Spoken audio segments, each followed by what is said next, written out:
And now Chapter 8, The Deliverance of Salva.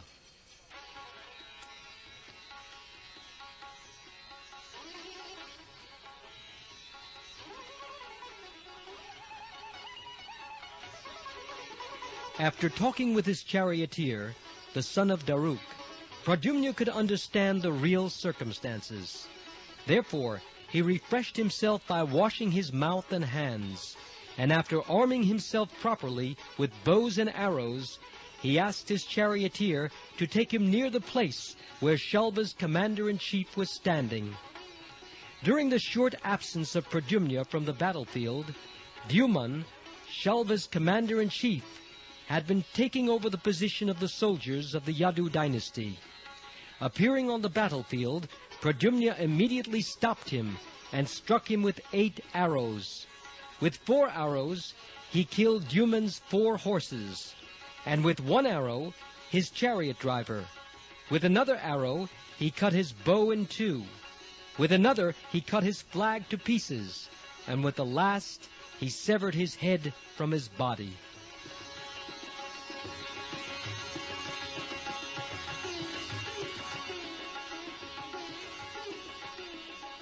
On the other fronts, heroes like Gad, Satyaki, and Samba were killing the soldiers of Salva.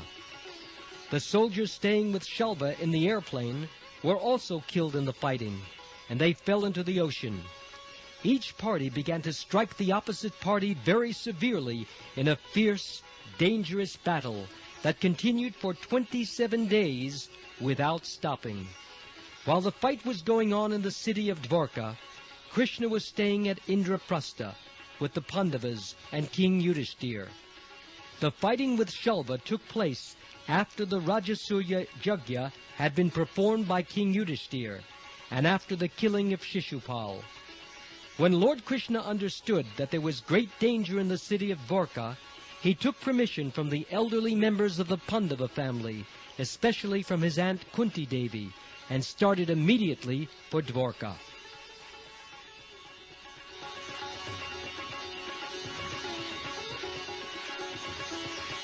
Lord Krishna began to think that while he was arriving in Hastinapur with Balaram after the killing of Shishupal, Shishupal's men must have attacked Dvarka.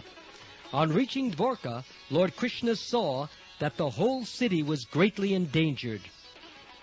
He placed Balaramji in a strategic position for the protection of the city, and he himself asked his charioteer Daruk to prepare to start.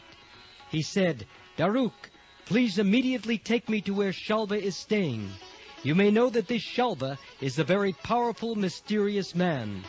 Don't fear him in the least." As soon as he got his orders from Lord Krishna, Daruk had him seated on the chariot and drove very quickly toward Salva.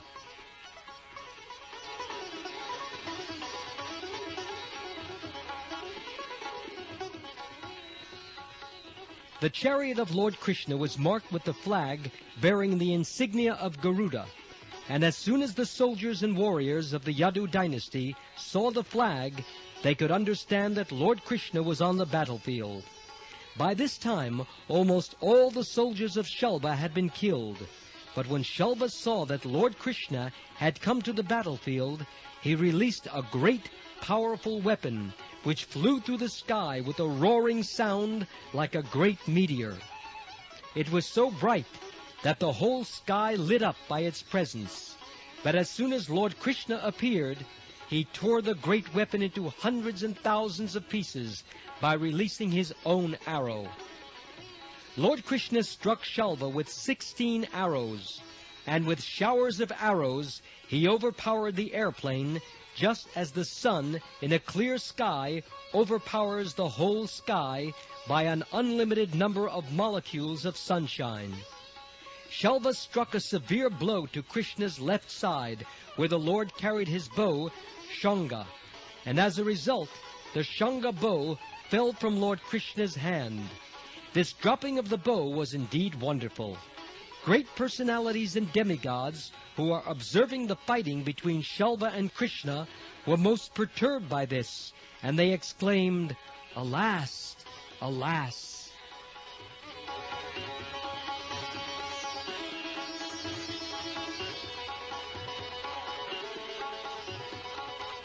Salva thought that he had become victorious, and with a roaring sound he addressed Lord Krishna as follows: "You rascal Krishna, you kidnapped Rukmini forcibly, even in our presence. You baffled my friend Shishupal and married Rukmini yourself. And in the great assembly at King Yudhishthir's Rajasuya Jagya, while my friend Shishupal was a little absent-minded, you took an opportunity to kill him. Everyone thinks that you are a great fighter and that no one can conquer you. So now you'll have to prove your strength. I think that if you stand before me any longer, with my sharp arrows, I shall send you to a place wherefrom you will never return." To this Lord Krishna replied, "Foolish Salva, you are talking nonsensically. You do not know that the moment of death is already upon your head. Actual heroes do not talk much. They prove their prowess by practical exhibition of chivalrous activities." After saying this, Lord Krishna, in great anger, struck Salva on the collarbone with his club so severely that Salva began to bleed internally and tremble as if he were going to collapse from severe cold. Before Krishna was able to strike him again, however, Salva became invisible by his mystic power.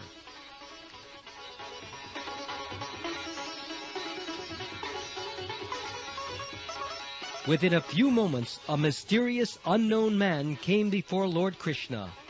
Crying loudly, he bowed down at the Lord's lotus feet and said to him, "Since you are the most beloved son of your father Vasudeva, your mother Devaki has sent me to inform you of the unfortunate news that Salva has arrested your father and taken him away by force, just as a butcher mercilessly takes away an animal." When Lord Krishna heard this unfortunate news from the unknown man, he at first became most perturbed, just like an ordinary human being. His face showed signs of grief, and he began to cry in a piteous tone. "How could that happen? My brother Lord Balaram is there, and it is impossible for anyone to conquer Balaramji. He is in charge of Dwarka city, and I know he is always alert. How could Salva possibly enter the city and arrest my father in that way? Whatever he may be, Salva's power is limited, so how could it be possible that he has conquered the strength of Balaramji and taken away my father, arresting him as described by this man?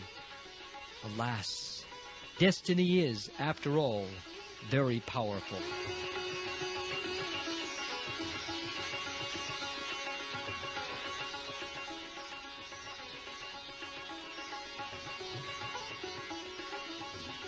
While Sri Krishna was thinking like this, Salva brought before him in custody a man exactly resembling Vasudeva, his father. These were all creations of the mystic power of Salva. Salva addressed Krishna, "You rascal Krishna, look! This is your father who has begotten you, and by whose mercy you are still living. Now just see how I kill your father. If you have any strength, then try to save him." The mystic juggler Salva, speaking in this way before Lord Krishna, immediately cut off the head of the false Vasudeva. Then, without hesitation, he took away the dead body and got into his airplane. Lord Krishna is the self-sufficient, supreme personality of Godhead. Yet because he was playing the role of a human being, he became very depressed for a moment, as if he had actually lost his father. But at the next moment, he could understand that the arrest and killing of his father were demonstrations of the mystic powers which Salva had learned from the demon Maya. Coming to his right consciousness, he could see that there was no messenger and no head of his father, but that Salva had left in his airplane which was flying in the sky. He then began to think of slaying Salva.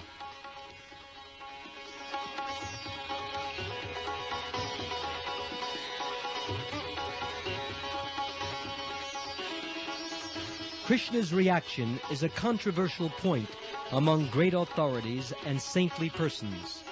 How could Krishna, the Supreme Personality of Godhead, the reservoir of all power and knowledge, be bewildered in such a way? Lamentation, aggrievement, and bewilderment are characteristics of conditioned souls. But how can such things affect the person of the Supreme, who is full of knowledge, power, and all opulence? Actually, it is not at all possible that Lord Krishna was misled by the mystic jugglery of Salva.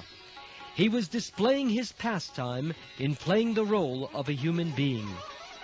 Great saintly persons and sages who are engaged in the devotional service of the lotus feet of Lord Krishna, and who have thus achieved the great perfection of self-realization, have transcended the bewilderments of the bodily concept of life. Lord Krishna is the ultimate goal of life for such saintly persons. How then could Krishna have been bewildered by the mystic jugglery of Salva? The conclusion is that Lord Krishna's bewilderment was another opulence of his Supreme Personality.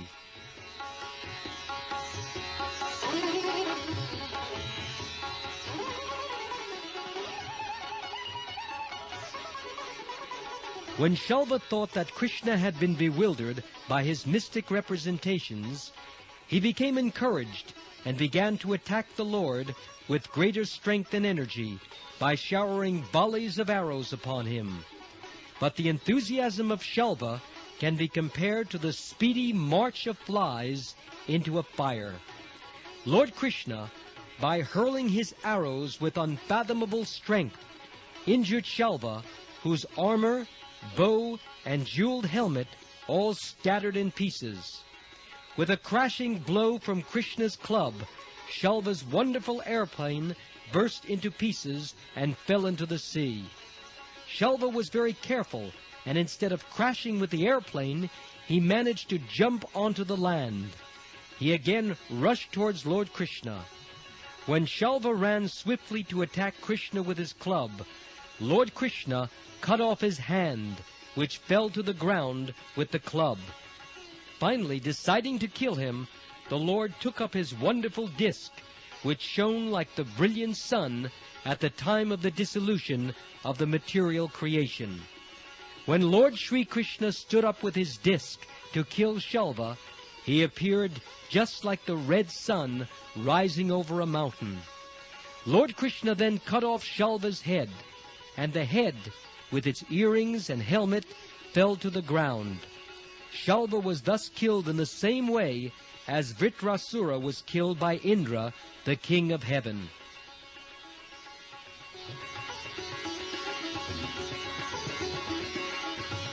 When Salva was killed, all his soldiers and followers cried, "Alas! Alas!"